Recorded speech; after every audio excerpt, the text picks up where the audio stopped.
ائتلافات حب مصر أو حب مصر بالائتلافات. مفيش بلد الناس بتتكلم على حبها قد مصر ما بيتكلم عنها الناس وقد ايه هم بيحبوها، وده شعور لطيف جدا. انما هل ده كفايه؟ خلونا قبل ما نجاوب على السؤال نبص على الصوره. ائتلاف بيحب مصر، ناس بتحب مصر، مين بيحب مصر، وحاجات كتيره جدا تتحدث عن حب مصر، وكلها ما شاء الله أسماء كبيرة وقامات كبيرة ووزراء سابقين ووزراء حاليين، وكأن من دخل هذه الائتلافات فقط هو اللي بيحب مصر. طيب أنا مش داخل هذه الائتلافات، وأعتقد أنه غالبية المصريين مش مطلوب منهم أبدا أن هم يحبوا مصر بالدخول في هذه الائتلافات. وليس معنى أن الناس مش داخلة هذه الائتلافات إنها ما بتحبش مصر. حب الوطن لا يجب أن يختصر في هذه الائتلافات مهما كانت نوايا القائمين عليها ومهما ضمت من أسماء كبيرة. حب مصر له فعل واحد صريح وحقيقي وواقعي، إن الناس تشتغل. هذا الكلام لا بيودي ولا بيجي.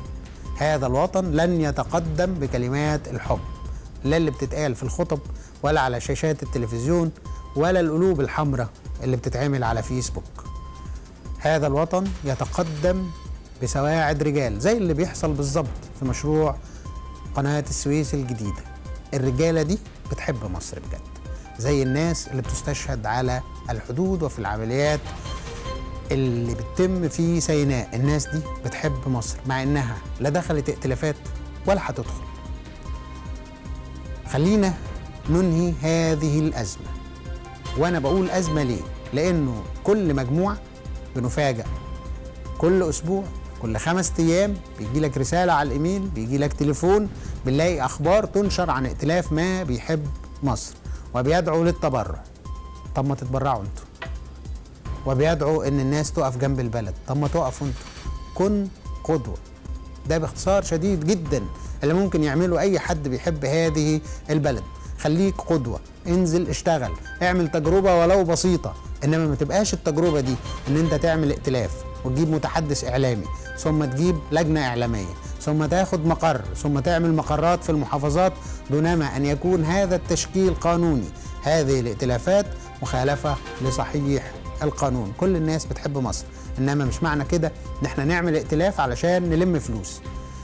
احنا ممكن نعمل ائتلاف نتبرع احنا بالفلوس، نكون قدوة زي الست الطيبة اللي جات من آخر الدنيا علشان تتبرع للرئيس السيسي بالحلق بتاعها، زي الطفلة اللي خدت الحصالة بتاعتها وراحت تتبرع، زي ما زميلنا الحسين عبد الفتاح بيكلمني في الحقيقة وبيقول لي إن بنته فاطمة عايزة تتبرع بالحصالة اللي فيها كل اللي حوشته طول الفترة اللي فاتت لمشروع قناة السويس. هذه الروح موجودة عند المصريين. المصريين بيحبوا هذا الوطن أكتر مما يحب أي أهل وطنهم على ظهر هذه الأرض. إحنا ناس بالفطرة معجونين بحب هذا الوطن، إنما مش لازم نعمل ائتلافات، مش لازم نعمل تحالفات، مش لازم نظهر في التلفزيون نقول إن إحنا بنحب هذا الوطن، ثم يستنى بعض القائمين على هذه الائتلافات ثمنا لهذا الحب. ان الناس تدخل البرلمان، ان الناس عايزة تبقى في الصورة.